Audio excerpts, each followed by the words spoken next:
DJ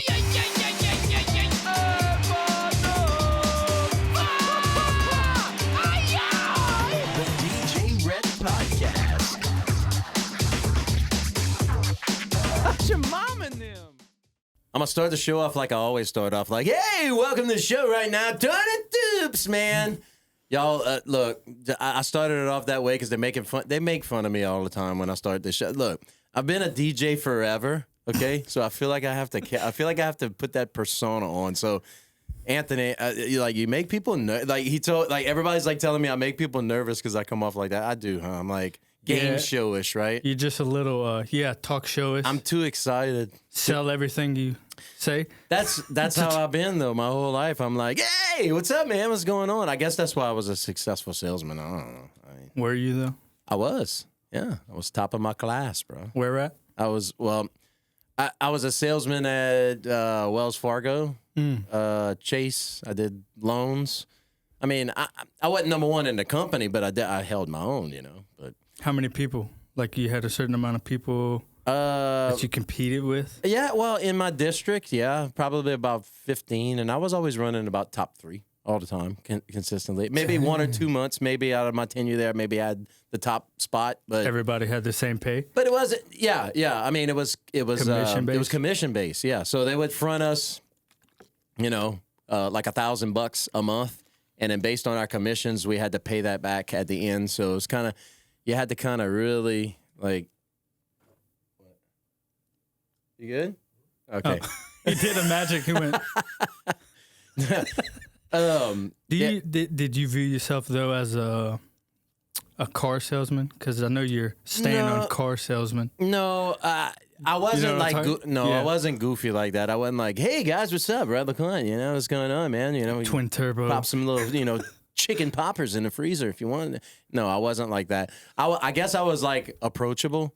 I guess some people just look very. I don't want to say douchey, but I do want to say douchey when it comes to salesmen. They just like, they got that little cocky and that wiggle, that salesman. In like the clothing store that won't leave you alone. Like Will Ferrell in Eastbound and Down. The I've never seen the that. Ric Flair looking guy. I've seen that. Yeah. Like that. I was never like that. I was just kind of an approachable guy. So I mean, he was pretty.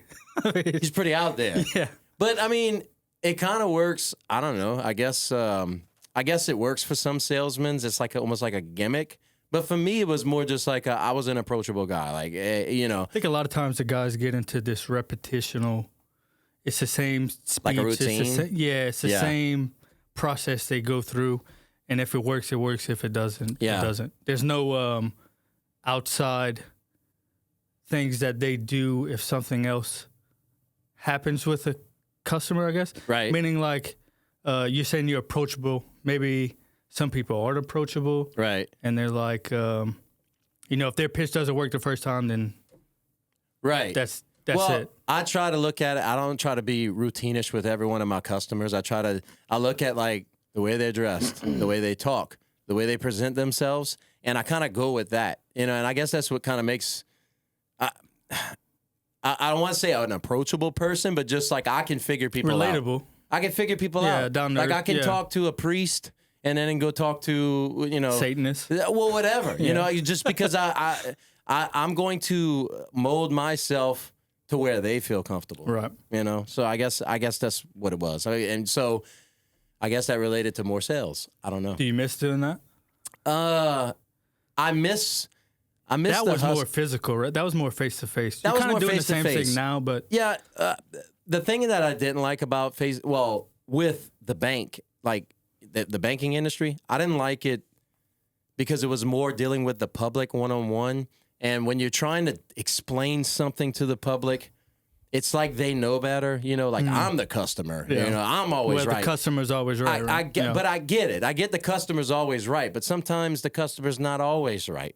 You know what I'm saying? You can't say that, though. But you can't say that. But no, but I mean, sometimes it was like at the bank, it was like, I did home loans. But I would get people that would come in and they would just sit there and they would just like, I could tell they're pissed off and they're ready to freaking blow on somebody. Yeah. And I'm like, okay, well, ma'am, you want to have a seat? Because I have that going on. I don't have an appointment. I'll go up to them and be approachable, and because I know I want to de-escalate the situation that's about to happen in a manager's office. So I'll walk up to him and say, hey, ma'am, you like a cup of coffee? What are you here for? Can I sign you in or whatever? And like, I need to talk to somebody about my account, and I'm like, okay, here we go, And I'm like, well, I don't do that, but let me see what I can do. Let me just sit down and, so I'll pull up their account, look at it, even though I have nothing to do with it and I have no, authority to correct any wrongs or rights. That's the manager. At least just talk to the person, get to know them. It might turn into a sale. You never know, Yeah. She might be in a situation where she needed to gobble up some debt, and that's why her checking account was all out of whack, and I could have figured that out for her. But you got the customers that come in, and they're just like, no, I had $10 in my account. Tell you how it is. Yeah, and it's just like it's you don't hard. have access on that side.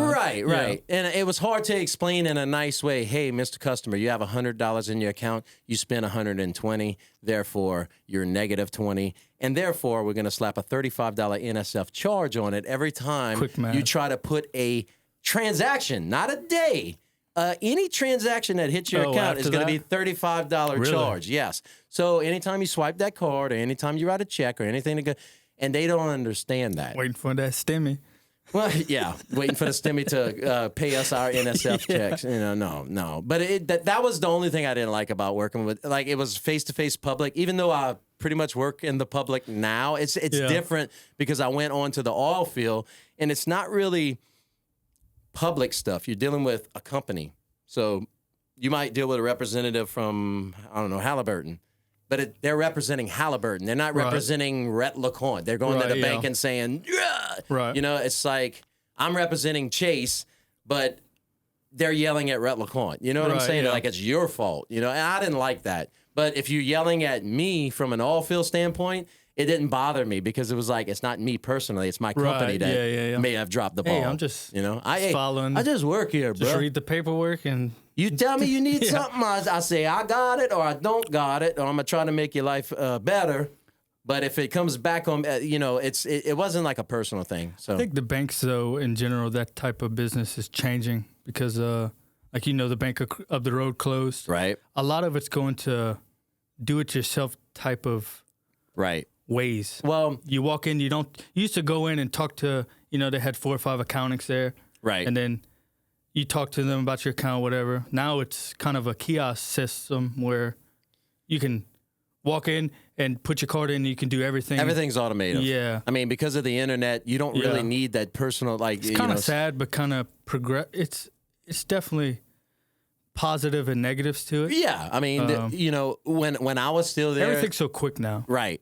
When I was still at the bank, that was the number one complaint. People would walk in, there's just no good personal bankers anymore. There's no people I could come and talk to and handshake. And they would always say that stuff. And I'm like, I'm sorry, man. The times have changed. We don't open checking accounts here. You do that online. Or you can do everything online. You can do everything online. Order a card, change account, open an account. But you still got those old school customers that just like that cup of coffee and want to waste your time for 15 minutes and say, hey, Sharon, she plays travel ball there. You know what I'm saying? And she plays Pacino. And you're like, hey, Mister, every Wednesday night. You're like, hey, Mr. Audemars, I got work to do, so if you don't mind, go and take your coffee in the waiting room, and we'll get in there. Oh yeah, sure.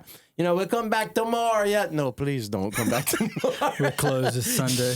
Yeah, we're closed Sunday. Go to the hardware store. We're closed the next day too. Yeah, and we're closed the next day and the next day. Okay, so we'll see you later. No, it's different. Like sales is still sales. You trying to sell a widget, or you're trying to sell an idea, or you're trying to sell something. Just technology is going so fast now, man. You're seeing it in fast food restaurants. In other companies like that. I'm wondering how the car salesmen and all are going to adapt maybe.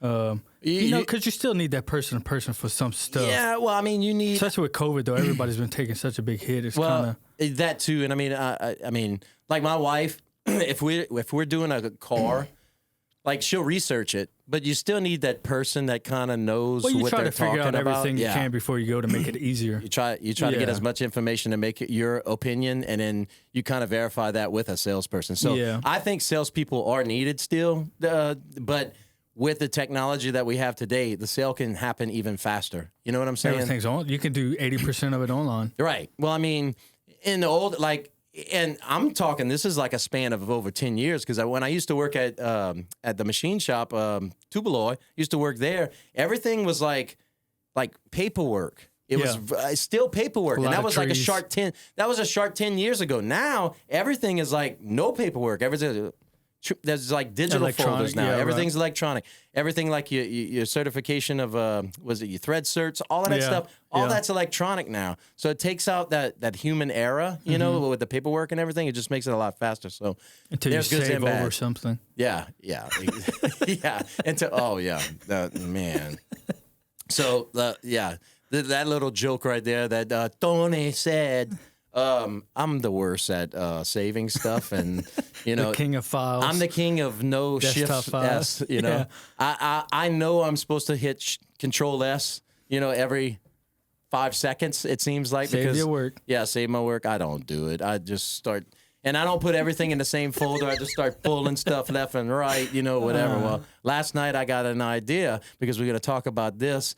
I had an idea about Brady versus Breeze to do a movie dub, do it over Coming to America, the scene where they're talking about Rocky Marciano and all of that stuff. So I was like, man, we should do it. I don't think I've ever seen that movie. You never seen Coming to America? I've seen bits and parts, but anyway, we'll pass over that. Yeah, well, no, that's a whole nother subject right there. But I did the whole thing last night. I stayed up till 1 o'clock in the morning. I'm doing my thing, the DJ Red Dub thing, and I'm talking about, you know, like, hey, man, like just going off, and recorded the whole thing on one track, saved it as Wave 1, and a folder that the project file was not in there. Yeah, no time to rename, man. We got to get this over with. You know, we got to get it done. Yeah, Untitled. Like I'm trying to hurry up and post it, man. I want to hurry up and get it. So I get it all done, and there was this one part that I didn't like, and I just wanted to change it. Okay, cool. So I open up my Wave thing, my microphone, and I do it, you know, I did my thing, and it says, you want to save it? Yes. Do you want to override your last save? And I'm like, yes. Not thinking that my last save was the whole timeline that I recorded the hour prior. And it when I saved it, I was like, yep. And then I opened up my project file, and it's missing. It's there, but it's like kind of opaque-ish. It's in the cloud. It's in the cloud. I'm like, and I went, oh, God, no. So I told them that, and they went, yep, typical Rhett. Screw projects up. I didn't do it, guys. I didn't do it. That's the famous. I should have a shirt that says I didn't do it. Yeah, actually, yeah. You should, yeah.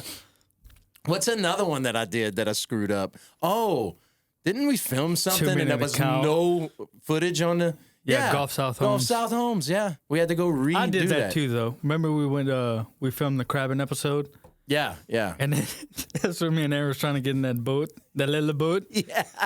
That y'all almost tipped over that Aaron, the guy from, the Midwest. Not the Bayou side. Not the Bayou side, from the Bay side. He's trying to get in the pirogue. What the hell y'all got me into over here? Yeah, it was, I was filming stuff all morning, and then it wouldn't save. Like, you could see on the camera when the card's transferring. Right. When the footage is transferring, and it never stopped. And I was like, man, what the hell is going on? Mm-hmm.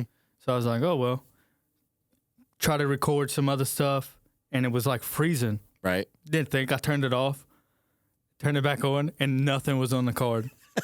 I was like, we do? No, we did. You did that too for a drone. Yeah. Some drone shoots. In my defense, though, Mavic or whatever, DJI. Yeah, DJI, yeah. They got like 8 places to put the card. Yeah, the and SD I card. Don't know, you could either put it in the drone itself. Or the controller. But it has an internal storage. Yes. So I think what happened was that I had it in the controller, but it was saving to this... it was saving to the internal. Right. But when I tried to pull it, it said the card needed to be formatted. But formatting the card... Erased which I thought everything. it was on it'll erase everything. Right. So there was a way to like hook it up to the computer and kind of transfer it, but no, I lost that. You lost that? On that. Yeah, shit the bed. Shit, I'm talking about shit that like hit your toes and it went down the headboard. You know, like, I had to catch it that day too. Remember? That was the first time we tried to catch that. Yeah. Look, guys, don't catch a drone unless you know what you're doing. For hire, though. Yeah. It was at this moment that he knew. He f***ed up. But the first time we tried to catch a drone, we were in Bayou Lafourche, and it was dumping into the Gulf of Mexico. Port Fouchon. Port Fouchon, yeah. It was dumping in there, and we were doing a documentary series for Friends of Bayou Lafourche. And we're out there, and we wanted to get some drone shots. So they got the rock levee out there right before it opens up into the ship channel. Yeah, real rough. Yeah, really rough. And they had 10,000 birds over there. I mean, they had birds everywhere. Yeah. So we send a drone off, and we flying it around. We got some amazing shots. And, I mean, these seagulls are trying to attack the drone, too. So I actually have one on video. You can see it coming up to it. Yeah. Well... And that was right around the time we just got the drone. So I know we were all like this. We're flying it over water. I was nervous as hell. Yeah. I don't like that. Constantly looking up. Yeah, looking up. Where's the drone at? Where is it at? Yeah. You can't see it. It's like sometimes it's like you know where it's at. You know where it's supposed to be at, but you look up and you can't see it anywhere, and you start panicking. I'm sure that thing we got is capable of a lot of amazing things. I just haven't even dived in. We get lazy with it. You know, we're just like, hey, man, just shoot it up in the air and do it. Yeah, they probably have so many safety features. Yeah. Like Stick would say, the fear. Yeah, the fear, man. You don't let the fear stop you from doing stuff. But we had that sucker in the air, and we were coming down to land it, and it has this internal mechanism where it kind of shuts itself off. Not shut itself off. It still flies. It's like obstacle. But yeah, awareness. It'll know. Thing. It'll kind of 3D map around it to where if it sees something, it senses something, kind of like the Roomba, and it'll bounce itself off of corners and stuff. Same thing with the drone. It won't go up to objects, like it'll stop itself. So that bird will come up to it though. Yeah, the bird will come up to it. That's fine. But yeah, chop them up. Chop a style. Yeah, but it's definitely a learning curve though. It was fun. But yeah, so Tony had to reach his little hand up in the air and grab it, and it didn't catch it too bad. It caught. No, it just kind of the tip of your finger. Yeah, it'll cut you though. I mean, you know. Oh, I know. Yeah, because we did it on the Cajun Man swamp tours. Yeah, we had to do the same thing. We had a top and we couldn't land it. Yeah, so I stuck that. That's the shitty part. We gotta figure that out. That hurt. I'm sorry, that hurt. And those little propellers. I mean, they're like kind of some weak, hard plastic. They're sharp though. But these things are sharp. They sharpen. I mean, they're going so fast. It don't matter. Yeah, it don't matter. It don't matter. But I mean, dude, it chopped the top of my pinky off. That thing goes like 30 miles an hour, dude. It chopped the top of my pinky off on my left finger, and then like on the other side of my hand, it slapped. And you can hear in the video, that was this flesh flying off. For a little Rhett. Had to put some little Band-Aids on it. But it's either a bobo on your hand or a $3,000 drone in the buyer. I mean, what are you going to do? Don't litter. Don't litter. Yeah. Don't litter, and don't try to buy a $3,000 drone.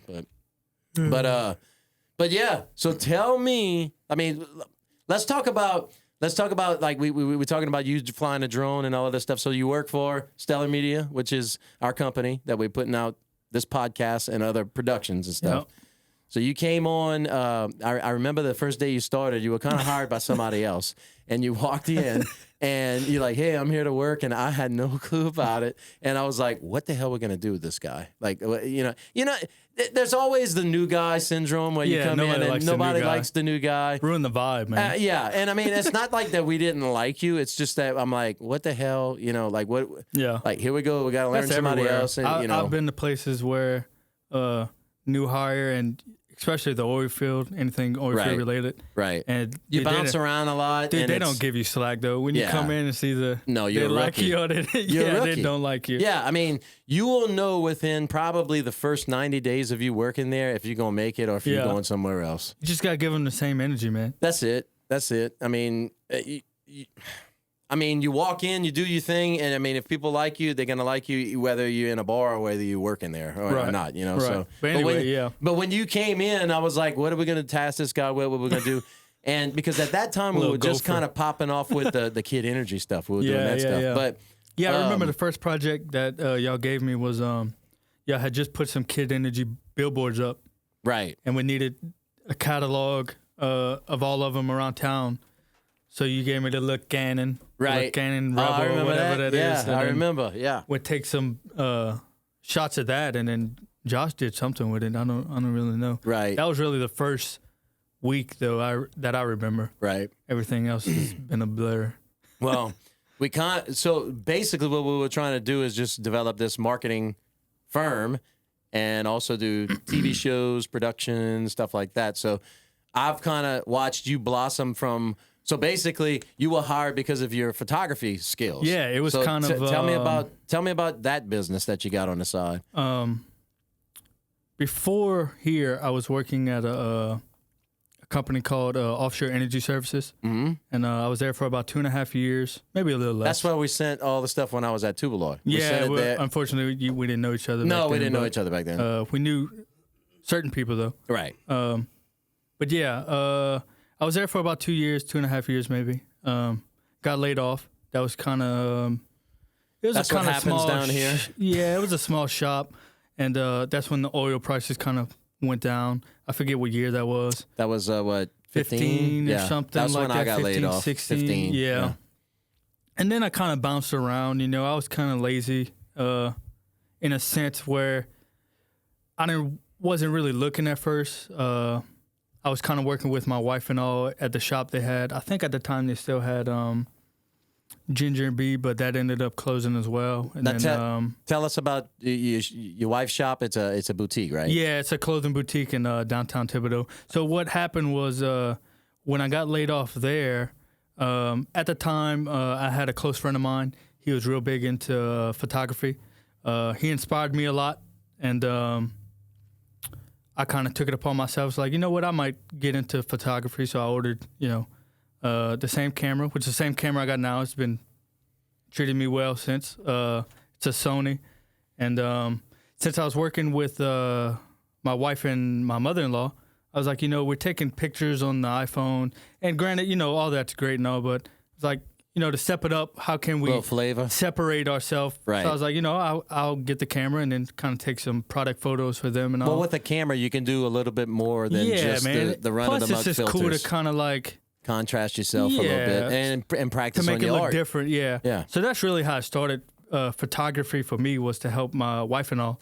That lasted a little while, and I worked for, I guess you could say, kind of contracted through Thibodaux Main Street, where I did like some of their events, like Big Boys Cook-Off, I think it's called, Arts Walk and stuff like that. Right. So they can promote also. I did that for a little while, and then, one day I said to myself, I was like, maybe I should start putting some resumes out there. I put a bunch out. I went to a lot of different companies, it just fell through. PCM was kind of random. But he mentioned, it's like, hey, try these companies. They might be hiring, Right. So I did it online, not thinking anything of it. I did a bunch of them online. Next day I got called in.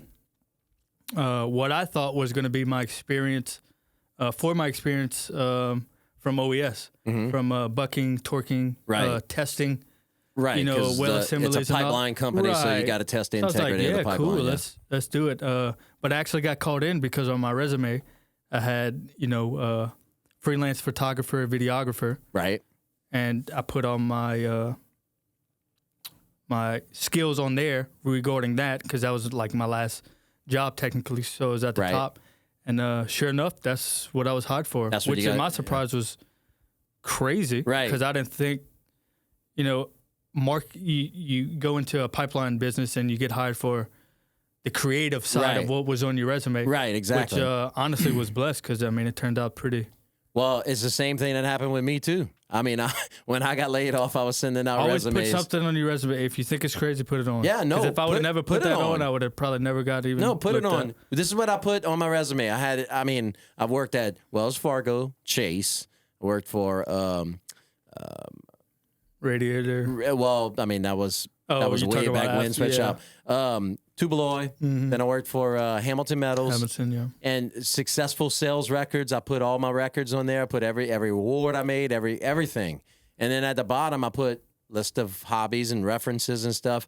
A lot of people don't put hobbies on there, like your interests. Right. You need to put that on your resume because that's what people got want to me see this what kind job. of person you are. Yeah, exactly. I put videography, photography, acting, dancing, magician, DJ, entertainer. Yeah. That's what I put.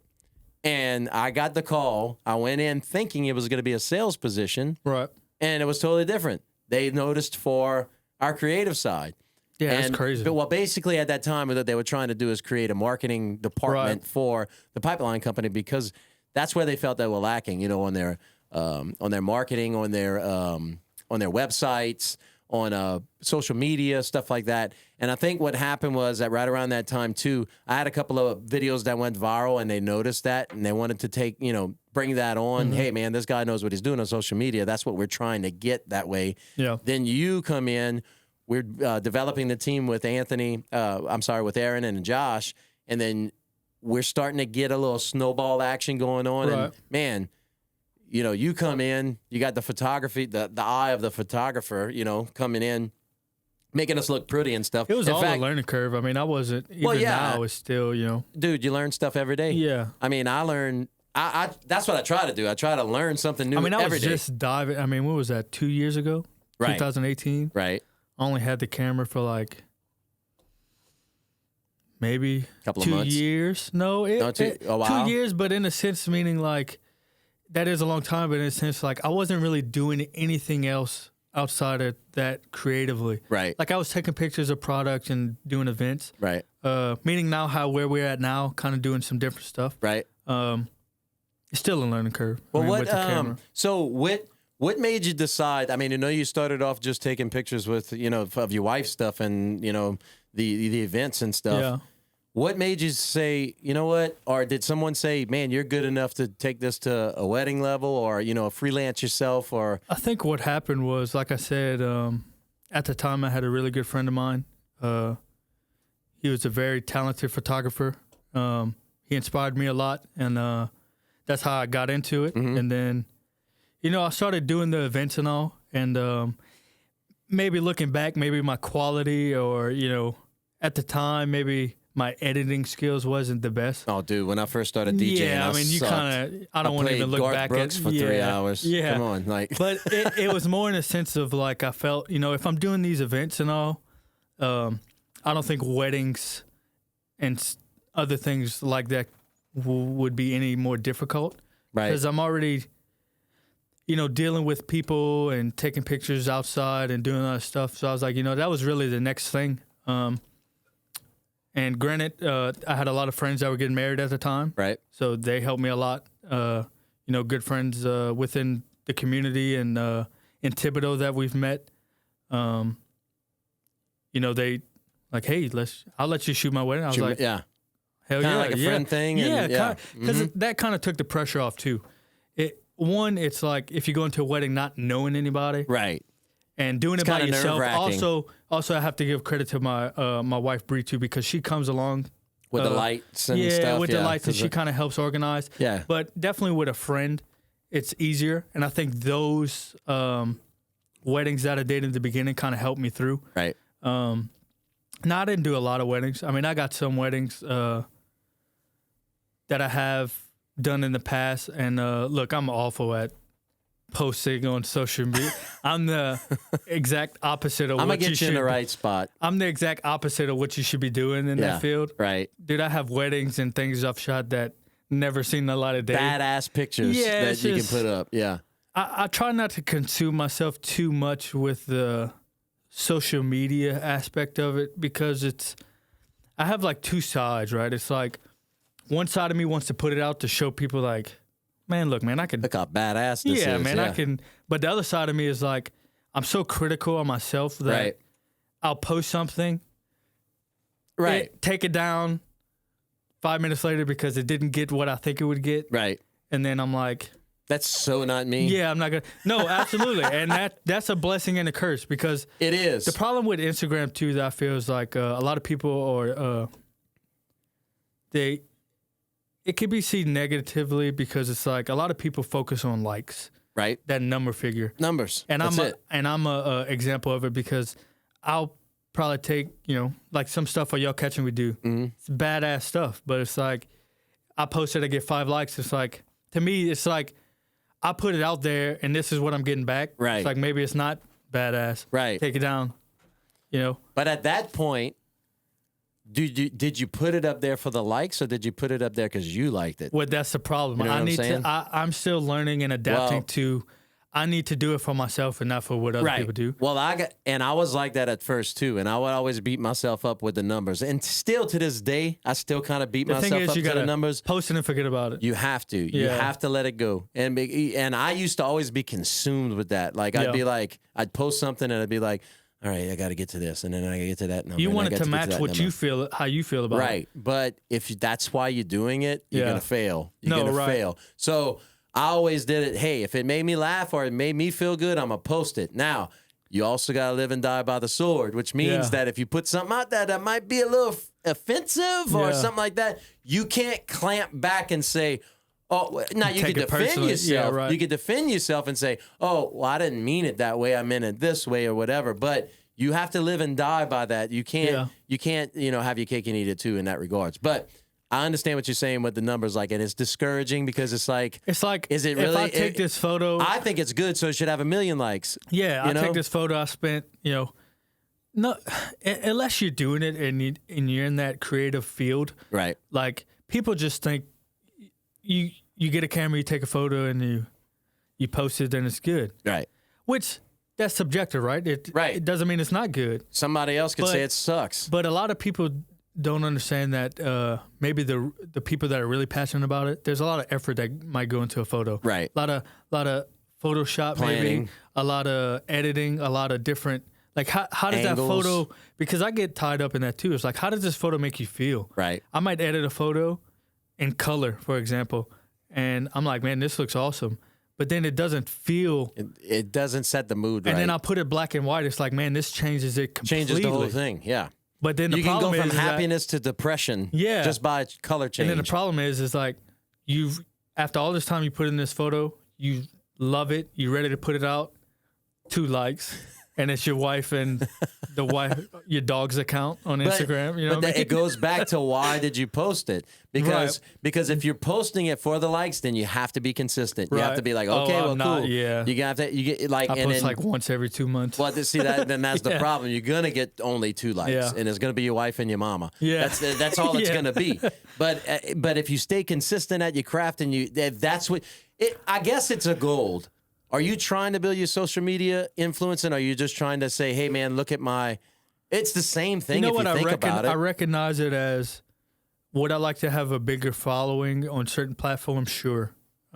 Based on what though? Your photos, your work, right? I think So think you have to the keep style posting your of- work. Yeah, but Instagram's kind of weird, man. The algorithms and stuff. I Right. find Facebook is a little better. Like I can post some stuff on Facebook and it not be so Limited. like not so much pressure because it's kind of like Instagram is a platform. platform for photos. yeah, and it's yeah. like if your timeline, you might never see a photo I post, especially if I'm not consistent with Right, it. right. Facebook though is kind of like you kind of have an equal opportunity to maybe see more so than you would Instagram. Right. If you follow 2,000 people on Instagram, You're gonna, yeah. You know what I mean? It's It's the like- lotto at that point. Like if you get Yeah. in there, and then actually it's good enough to stop or like Right.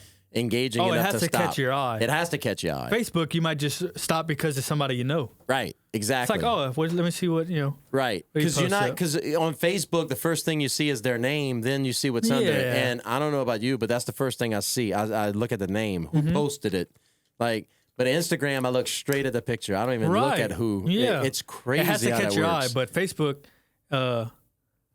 it's kind of like, especially locals, like people are kind of nosy.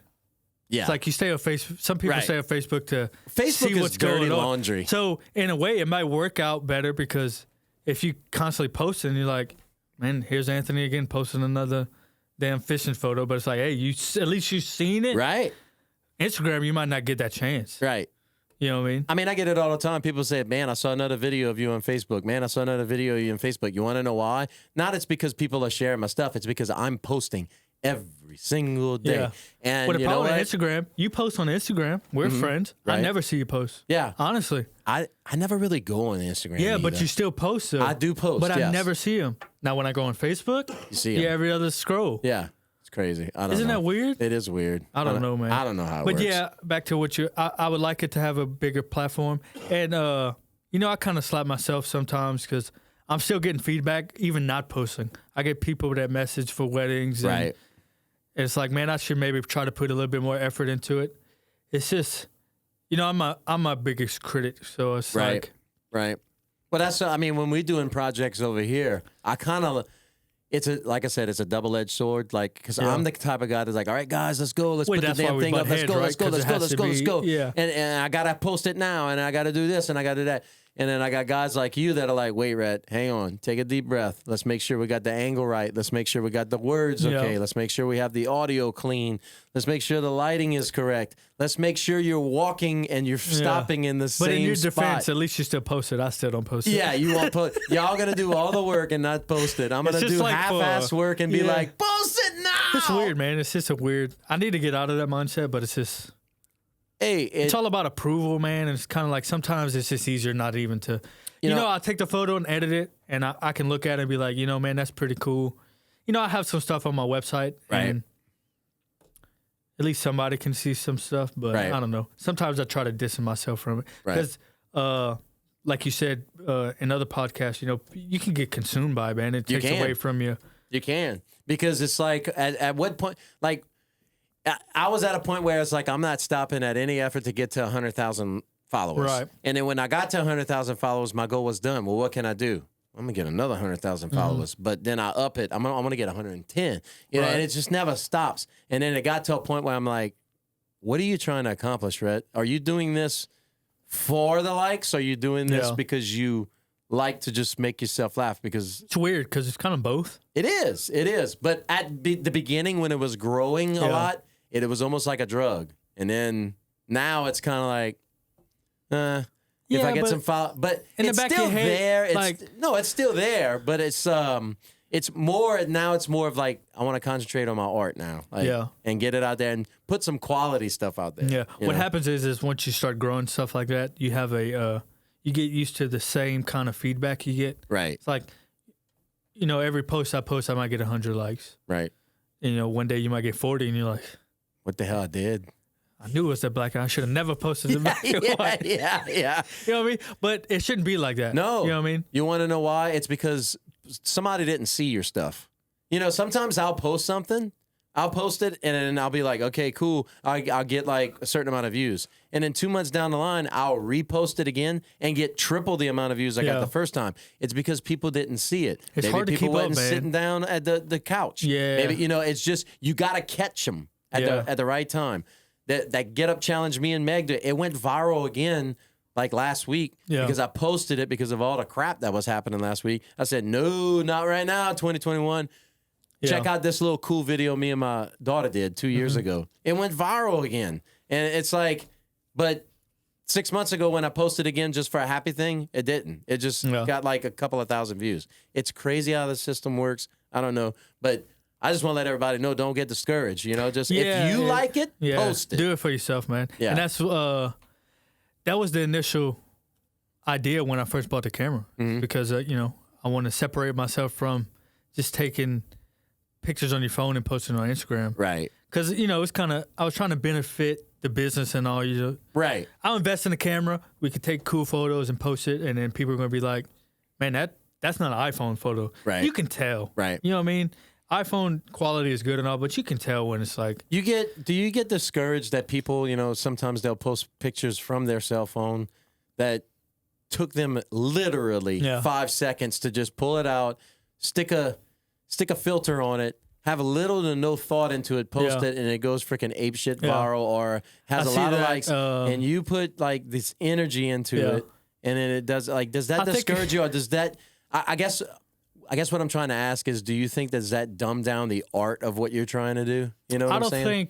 I don't think it dumbs down. I think it's a mixture of I can't complain too much because I'm not putting in the effort maybe that those people are putting in. Right. So I have to accept that. Either I do better or I don't. But in the sense that maybe the eye of somebody looking at these photos, Right. not noticing the difference between, a professional, not saying I'm a professional photographer, Right. but looking at a professional photographer versus Instagram influencer. Right. And, maybe it's a little discouraging, because I follow people that might have 2 million followers on Instagram. Photographers, actual photographers. And their photos are all right. Right. Not saying that it's bad. It's just not my thing. Right. Now, I follow other professional photographers, I forget his name. It's Joey something. Mm-hmm. But, he's the real deal. Like, he's a professional. Like, he takes pride in what he does. Like, He does digital. He does film. Film, digital. All kinds. It's like just in the arena of photography in general. Right. It's like an art.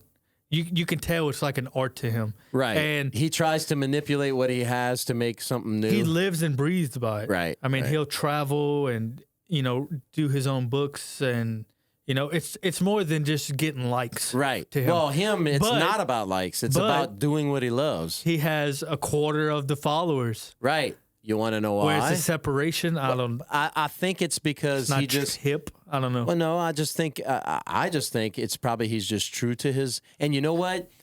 You might have a social media influencer that might have a million followers, but only 20% of those actually pay attention to what that person's saying. You know what Yeah. I'm saying? Or you might have somebody that might have 500,000 followers, but 300,000 of those are actually paying attention to what they're saying. Yeah. You know what I'm saying? So don't pay attention to the numbers. Yeah. Go back at it like It's that. just hard, man, because social media has evolved so much. But at least it's crazy because at least people have a platform now where they Right. can put their stuff. Right. Yeah, back in the day, you had to know somebody in the press, or you had to pay to get to the top. But back or to what whatever. you were saying, it's maybe discouraged a little bit, but Mm-hmm. I understand at the same time, if you want the results, you have to put the effort into it. I guess I guess that question went in a different direction. I think what I'm saying is like, I guess with the technology the way it is right now, with the cameras, the way the phones are and everything, and That's the new norm. it's the new norm. Like, people, I see everybody getting into the photography business, and they're Yeah. photographers and all. And I'm Yeah. like, I knew you in high school, or I knew you from another life or whatever, and you're not a photographer. Yeah. Like, I know what a photographer is. I know what they do. The thing is, I might have been guilty of that at first too. It's because it was like a cool, hip, kind of trendy thing.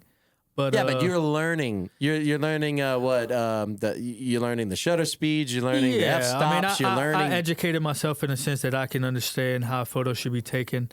Should be taken in my eye. Yeah. Because It's it's all your subjective, photo. right? Yes, there's no right exactly. or wrong in photography. I think that's the great part about it. Do I like some people's work more than others? Sure. Mm.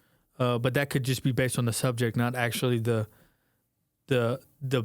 pushing of the button on a certain camera. Right. You know what I mean? Right. You think you evolved since you came work with us, Oh, Couillons? absolutely. Yeah, I mean, I've evolved on the photography side. Like, you give me pointers about lighting and distancing, and I'm still not the best. They got no, some but people, still in yeah. all, I learned that stuff back in the 90s when. See, and I didn't have any of that. We didn't have we that had in classes. high school. Yeah, well, I think we were one of the only ones in the state that had a multimedia class. Ellen We had didn't. dark room. We would develop film. Not saying multimedia, maybe, but Well, as far as photography, I don't remember They called that. it multimedia production We had because computer classes. half of it was photography and the other half was Yeah. kind of just it was creative arts. Like, we did Yeah, I gotcha. slideshows, we did yearbooks, we did stuff like We that. had stuff. Yeah, we had like yearbook and stuff like that. Yeah. So Um, that like pursued me to do it more, because like I said, when I was younger, I did the camera and everything, but it was kind of cool to have a class like that. Oh, to just absolutely. Yeah, I would have reevaluate, loved to have it. But then again, thinking back, I probably wasn't interested until this was like 5 years after I graduated high school. Right. So, it could, like I said, man, I had a good friend at the time. Mm-hmm. It could just be one person that inspires you to kind of make the jump. It worked out, man, because where I'm at now, I like what I do. And yeah, I think I have evolved since then. It's, it's constantly a learning curve. Right. Just with different technology and cameras and That's what's cool about technology. videoing for sure, because I wasn't really into videoing. Right. I had some old videos I did for some, some personal, like, hey, and it's whack. Yeah. I don't want to ever look at that Dude, again. I'm transferring some VCR tapes, like stuff I used to do with a VCR camera, and I'm watching that stuff. I'm like, dude, that's so horrible. Yeah, like, I don't. Horrible. It's in my. The content's great, but it's in my drive, but I never open those photos. Right. Yeah. It's like do not open. Do That's not the name open of it. this, or you will die. But sometimes it's good because I always think about some of the weddings I shot where I'm looking at them now and I'm like, you know what, they're great. Right. And the people that I did the wedding, I don't want to say that they suck, but it's like I'm wondering now, take some of those old photos and kind of how I see Brush it them now. up. Yeah. It might be totally different, Yeah. and I think that's the beauty of it because well, you're learning and it's you're not just evolving. technology. It's, Right. You're continually growing. You're growing your personally. So it's like you might think it's great now, and I might think this podcast is great now. Yeah. A year from now, it's like, man, why did I say that? Yeah, exactly. You know what I mean? Yeah, exactly. So- I might look at this podcast a year from now, like this 4th episode that we're doing, and be like, God, dog, we suck. Yeah, maybe I wasn't that good at the camera. Yeah, maybe I wasn't. Yeah. That's so funny. But no, like, speaking of Kraft, I'm thinking it just popped into my head. No. Robert Kraft. Okay. So when you started working over here, I noticed one day you had a Patriots hat on. Yeah. And I was like, well, he went to Ellender, that's why. And I was like, No, they weren't that good. no, either. yeah. But I'm like, why is this guy? I mean, I love South Terrebonne, but I just don't wear a South Terrebonne hat. But this guy must love Ellender because he's wearing it. But no, it came out. Ellender was cool, but not the football team. Yeah. No. Yeah, okay. no, they suck. The soccer team wasn't good either when we played them. But I mean, hey, no, that was our rival. Hey, it's all good. It's all good, man. It's kids, man. Hey, I went where I went, man. You know? Yeah. Oh, I enjoyed it, man. I had some good friends.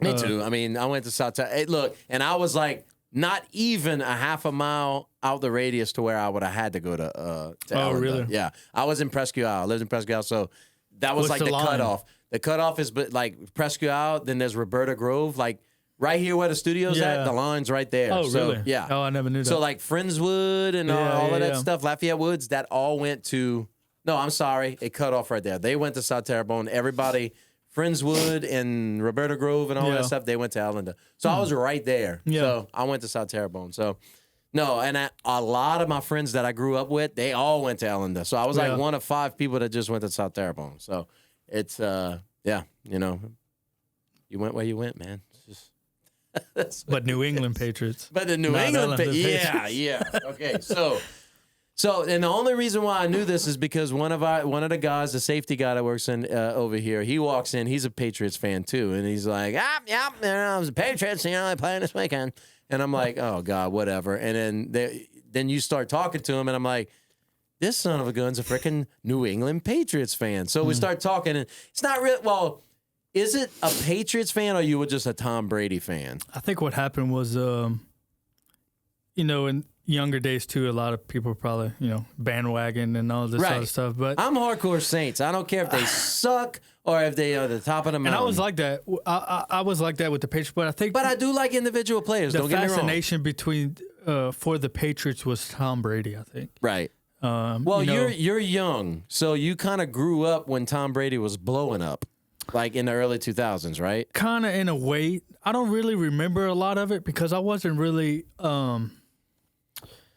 growing up, I didn't have a lot of male role models. Mm-hmm. So I wasn't really into like football and stuff. It Right. wasn't until like maybe the beginning of high school, which would have been 2009, maybe, Mm-hmm. started getting into sports. Because then you're hanging out with people in high school, they Right. play sports.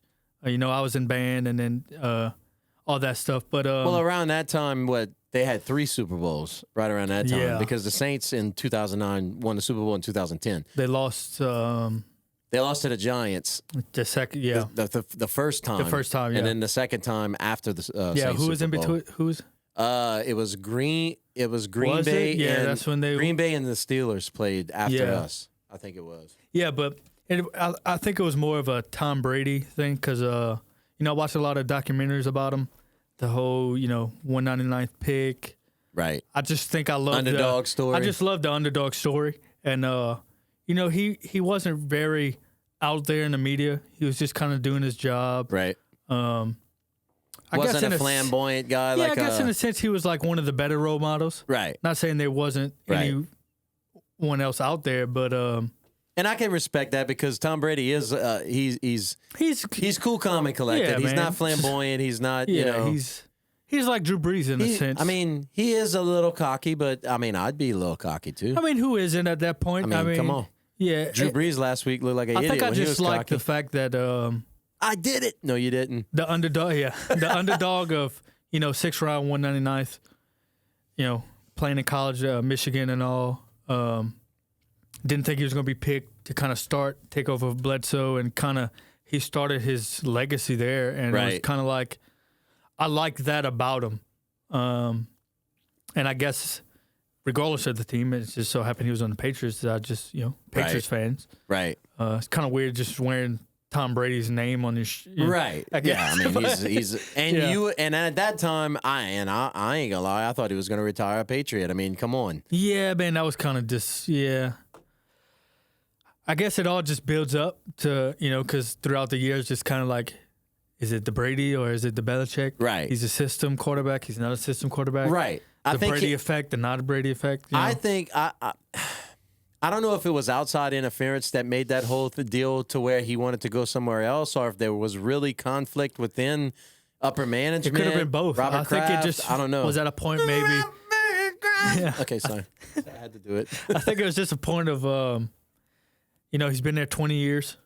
Right. I guess just I want a fresh start. See what Yeah, happens. Maybe he was just getting influenced by outside people saying, well, they keep winning. It's the same system, Belichick. And then maybe he was like, you know what? Before I can't do it no more, maybe I'll just start. Right. I'll try to start something new.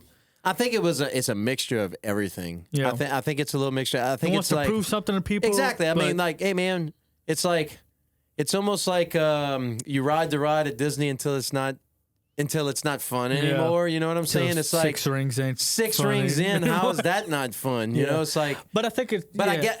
I guess he I wants think to. it was a personal thing. It was a personal thing, and I think it's also like, hey, I don't need Belichick. Even though him and Belichick they might be laughing behind closed doors Maybe, about yeah. this whole situation. They might be still best of friends. They might hate each other's guts right now. Yeah. Who knows? But all I know is that Tom Brady, I think, and I can respect that about him. Hey, man, look, I won. Yeah. We made it at work. It's time for me to move on. Yeah. And I can respect somebody when they say it's time for me to move on. Like my boy Drew, like the boy's been getting his ass kicked this year. He broke it. Well, he screwed up his thumb last year, Yeah. and then 11 broken ribs. It's almost like he doesn't want to leave. He has that Would competitive you want him spirit. to leave or you want him to retire? I don't. If he feels good enough to play the game, if he feels great enough to play the game, You wouldn't be upset if he left the Saints?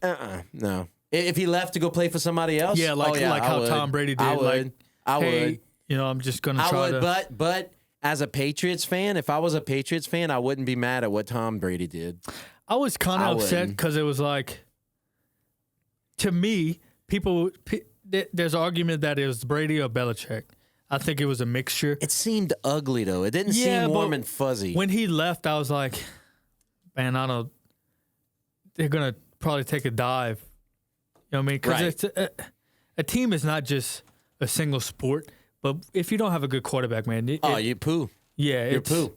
And I mean, not saying that Cam Newton is not a good quarterback. He The tried, dude's man. great, I mean, granted, but he had COVID and all this other stuff, but I mean, it just didn't. But I still think that, Tom Brady is a true pocket passer who will go through his progressions, who will stand in the I pocket. mean, he's still proving it. They're in the maybe playoffs. extend the play a little bit that he needs to get it Yeah, down the he's- field. Same as Drew Brees. Right. He's not going to run around the pocket. He's a Peyton Manning. They don't run around Yeah. the pocket, So I just think I don't know. I think Tom went over there. I think he prove a wanted to point. prove something personally. And, Right. I think it's working out because they finished with Well, 11 I mean, and 5. They're They're in the playoffs. divisional round against my Saints. Yeah. Dude, it's so funny because at the beginning of the year, I was like, I was actually, because we played them first. We played Yeah. the Tampa Bay first. And they scored first. It was the opening drive. They scored for 7-0, and then we had the punt, and then they came back down. I think Tom threw an interception after that, and then it was just off to the races. We just beat the holy hell out So of you're them. saying third time's a charm? So no, but this is how it was. When going into that game, I was kind of like, man, I'm nervous, man. Tom Brady, and they got Gronk, They didn't have and chemistry they got, still. but still, man, that's Tom Brady, and every They time did. Tom Brady and Gronk play in the goddamn dome, they always destroy us. I think what's happening with the Bucks now is They're gelling, they're believing in themselves. I think offensively, the defense is still, kind of Right, whatever. right.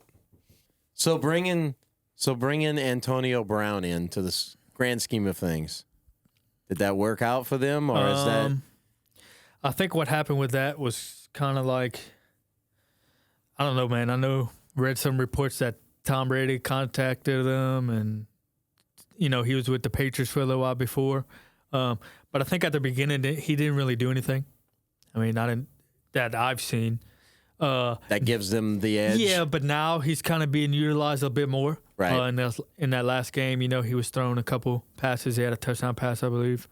He's becoming more of a asset on the offense. The problem is with the Bucks, I think, is their defense is just kind of. Yeah, I was looking at. They score high score games because the defense lets up a lot. Right. I mean, Washington was blowing and going, dude, with that new guy. With the number 4, Henneke, I think his name is, or something. Yes. Third string quarterback or something, pulled off the streets. Regardless, the dude looked great. He looked like a Heisman Trophy winner. Dude, and it's that ain't gonna happen, man. Yeah. Saints, or if they played the who was it? The Packers or whatever, who had to bye.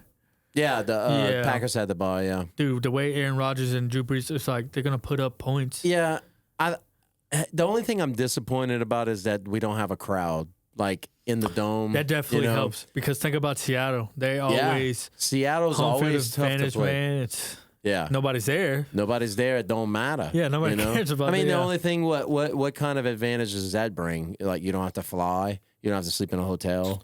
I mean, I'm just talking about the in the scheme of getting in your opponent's head. Like, like the real crowd noise, seeing the real people there. If nobody's in the stands, it's kind of like you going through a 2-minute drill. Well, I mean, think about last year when we all went to the San Francisco game. Yeah. Saw how loud, dude, it was loud in there. Yeah. And at one point, I think it was in the third quarter, I tapped out.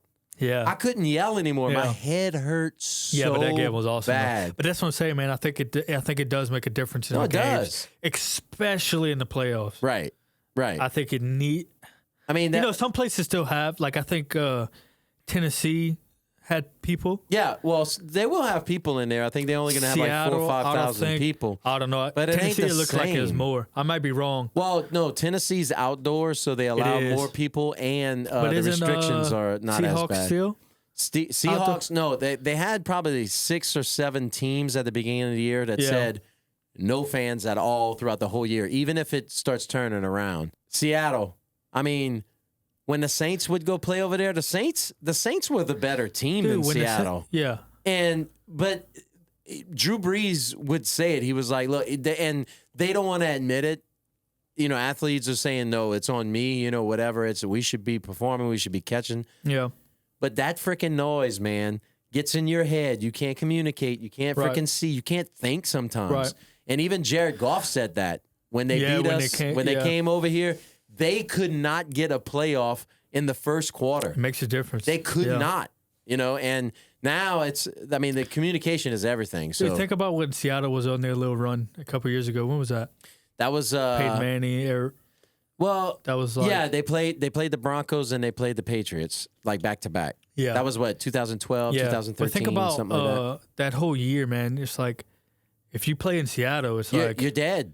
So it's like that was the place. You chalk up a loss. Yeah, that was the place. I remember the Saints. They played a Monday Night Football game. They were both like 10-2. Yeah. And the Saints went over there. The Saints destroyed everybody. And Seattle was they were beating people, but they had the Legion of Boom, I think it was. Yeah, right. Yeah.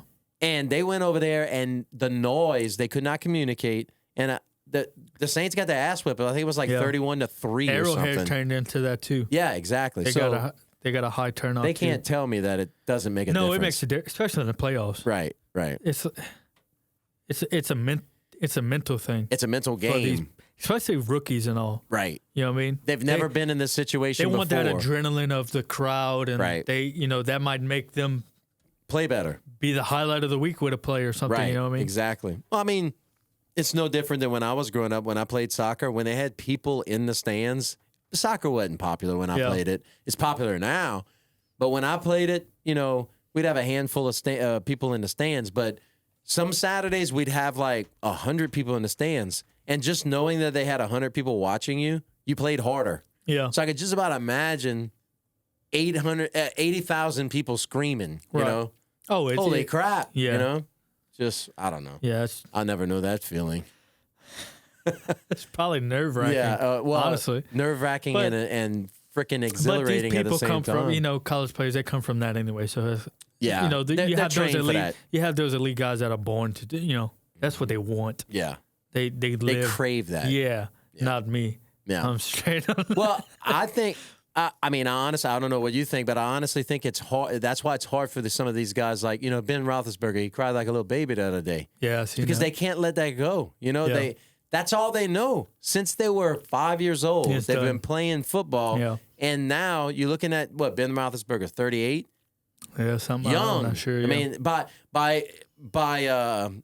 the world standards, 38 is a young guy. Yeah. But 38 in the NFL is dude, you're ancient, you know. Should retire. But even though exactly. But even though a 38-year-old guy, they still have that 5-year-old heart. You know what I'm saying? Right. It's just the love for the game. Yeah.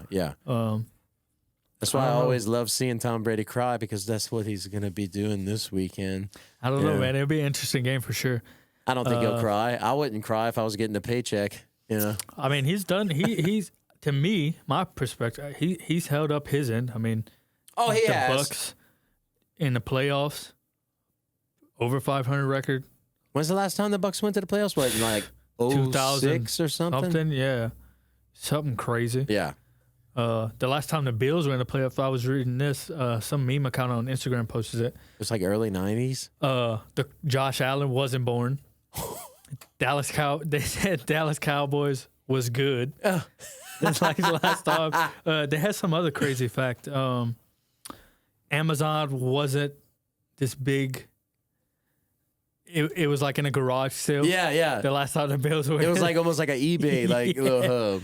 Like in a studio apartment type thing. Monica Lewinsky had her OnlyFans. Yeah, and it was so. Like the quarterback wasn't born. Yeah, that's nuts, man. That's nuts. Wild. So, I mean, there's another phenomenon in the NFL playoffs right now, and it's the Cleveland Browns. They done whooped up on the freaking Steelers, dude. Like, dude, wouldn't that be amazing? The AFC Championship game against the Browns in the.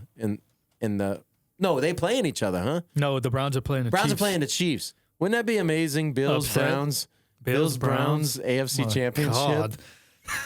That has no sexiness whatsoever with it, but they're both really good teams right now. So it's like, I don't know, it's weird. I don't know, man. I got on my little pick, I got the Ravens beating them. You got the Ravens going to the Super Bowl, or no? I got the Ravens going against the Chiefs, and I got the Chiefs going against. Oh, okay. No, I got I did the Bills. You got Bills, Chiefs. Yeah. And Bills beating them, and I got what? Well, I screwed the pooch last week. You got on my. You had Saints Seahawks, but now you got Saints Bucks, and then you got Packers Rams. Yeah, because I picked Seahawks. Yeah, I picked the Seahawks. No, I got the Ravens going against the Bills, man. I think the Bills will do good. I don't know. You think it's gonna just the air's gonna deflate? I don't know, bro. Josh Still Allen. being kind of a Patriots fan, I think I don't like the Bills. You don't like the Bills? No. Man. Come on, man. I thought you liked the underdog story. Not them. Not them? No, I think what's happening there is great. The quarterback situation, and Stephon Diggs is showing out. Right. I still don't like him either, though, but I don't like Stephon Diggs either. I know why you. Yeah. I'm just not a Bill.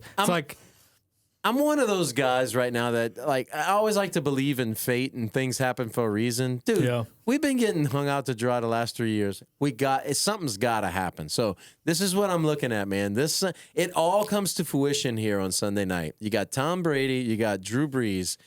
They both want it because Tom Brady wants to prove that he can do it with somebody else. Drew Brees wants to prove that he's better than a Super Bowl quarterback. Yeah. And he also knows that I had 11 cracked ribs. This is it, man. So I think we're going to have like some fights, some people getting thrown out. I think it's going to get ugly at kind first. of being a fan of both, like Tom Brady and then obviously Saints. You know, I like the Saints. I don't dislike the Saints. Right. I love Drew Brees and all. I think he's great. I just hate that it has to be one or the other. I hate that we're going to have to take Tom Brady down. Yeah, I just wish they would have kind of met a different way. I wish they would have met last year or the year before, which they should have because the Rams didn't deserve to go. I remember that. Yeah, and call me what you want. I don't care. It should have been I don't care. Rams, Tom Brady scored 13 points in that Super Bowl. The Maroons scored 5 and the Rams scored 3. 3, yeah. Okay.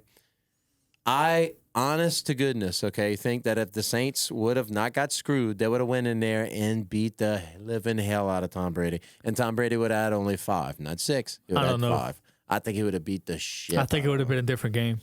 It would have been totally different. Rams defense was balling that year, yeah, but we dropped 40 points on them the first time we played in the regular season, and I don't give a rat's ass. We got freaking robbed that year. So you know what? I'm gonna stop.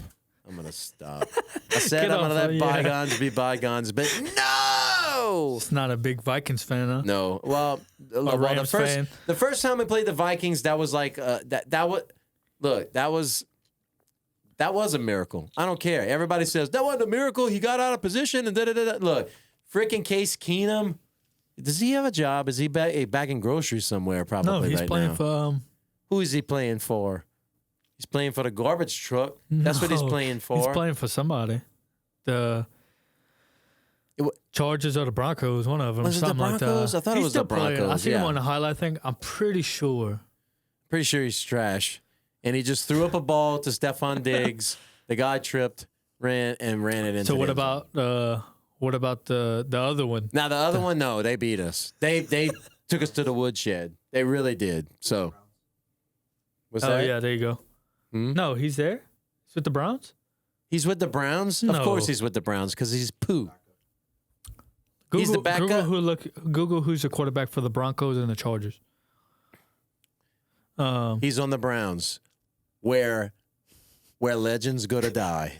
That's where he's at. Baker Mayfield looks like he's finally coming around, maybe. Yeah, well. He's getting out of that. Yeah, well, I just now said I'm so excited about him. But you know what? No, I'm not excited about him. You changed it, the Browns suck. Yeah. Yeah, I don't like the Browns either. They've just got that tarnishment on them. They're the Browns, you know. So, I don't know. But I think it'll be interesting. It's gonna be fire. That's for sure. We're gonna get the red. I'm gonna get the freaking water balling, bro. I'm gonna give me a sack of crawfish to watch this.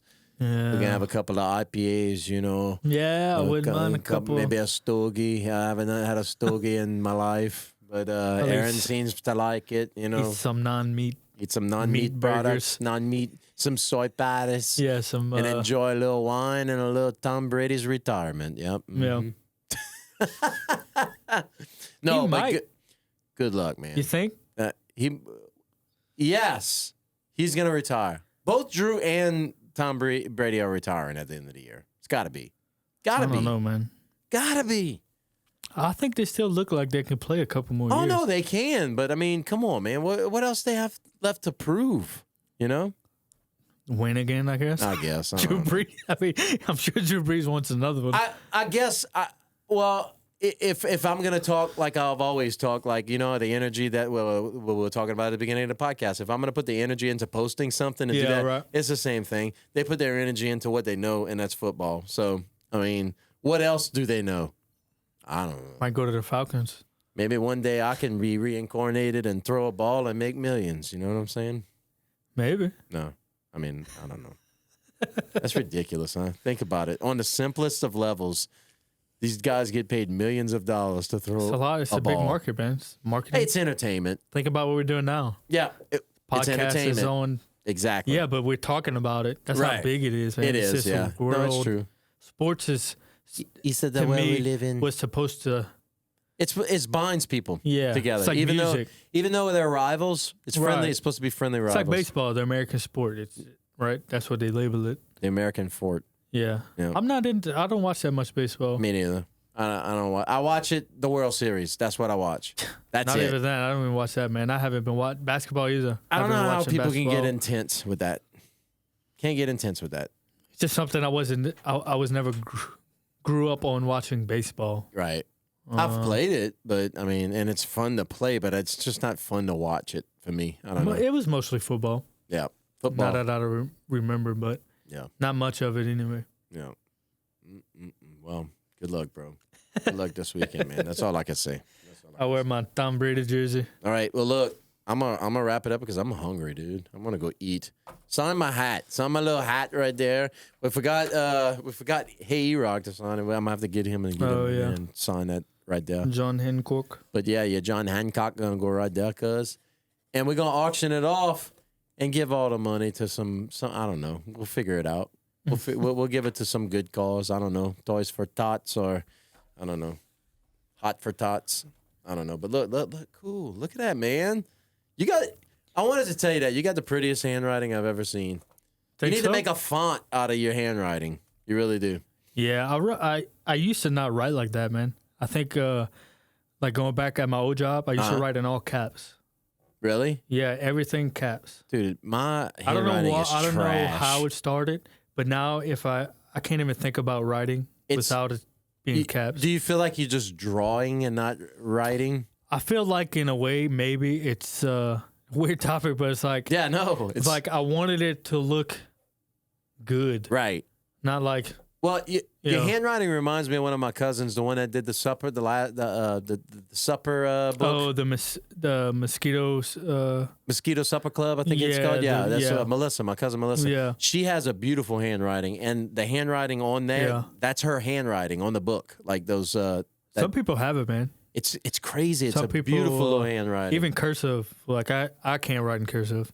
I couldn't even write each I write letter in in cursive trash. right now. I write in trash. Yeah, it's more like I write in scribble. Cascade. Cascade, yeah, cross-eyed. A little And cross-eyed. they're like, Rhett, is that you? Yep, that's me. It just looks like nonsense, man. I don't know. But I don't know, man. I'm not, it's not as good as this. This is freaking awesome. Awesome little handwriting. You put that on all your little Instagram stuff too, huh? yeah, Like you do that on there? yeah, I try Yeah. when I post. Parody. Well, let's plug your little, you never even said what your business is. Oh yeah. Where they can find you at. On Facebook, it's called the Viewfield Photography. And the Viewfield Photography, the logo is actually your handwriting, right? Yes. Yeah. Yeah, It's it's the freaking handwriting. awesome. It's Yeah. awesome. Yeah, I have a Facebook page, but like I said before, there's really not much on there. You better start posting. Yeah, I know, but I do have my website link on there, which I have a lot of galleries on there that people Right. can go look at. Right. Instagram, I have a Viewfield Instagram, but again, I don't really post that much on there, but I do have a personal Instagram page, either or. Anybody can find me on either one of those. And then also the Go Stellar. Yeah, Our I was about to marketing. say that. Yeah, all Go the Stellar. all the Go Stellar projects that we do, you are I also behind have the a gallery camera. on there too, yeah. You're behind the camera and you're behind the computer doing Yeah. the editing and the color grading and stuff like that. So Yeah. So Facebook, Instagram, whatever platform. I don't have a Snapchat. Snapchat's dying, bro. Yeah. I have a Snapchat and I haven't posted that in probably 2 years. Yeah. But another plug, I do product photography, weddings, portrait, family, Yep. headshots, whatever needs to be taken, I do it. Make you look pretty. Yep. You can make it look pretty. You can And do if you need video, you can go to GhostStellarMedia. Yeah, and I mean, and a lot of the pictures that I post is your work too. So Yeah. and then I tag you in the stuff that Yeah. you take. So you Yeah. take awesome pictures. You make me look great. I try, man. You make me feel sexy, man. You know. Yeah. So not in that way. But, I just wanted to make that clear. But anyway, thanks, man. Thanks for No talking problem. with me. Okay. No problem, And we'll see you next time on the DJ Rhett podcast. Thank you, Tony. No problem, brother. All right, man. Later. The DJ Rhett Podcast. How's your mom and them?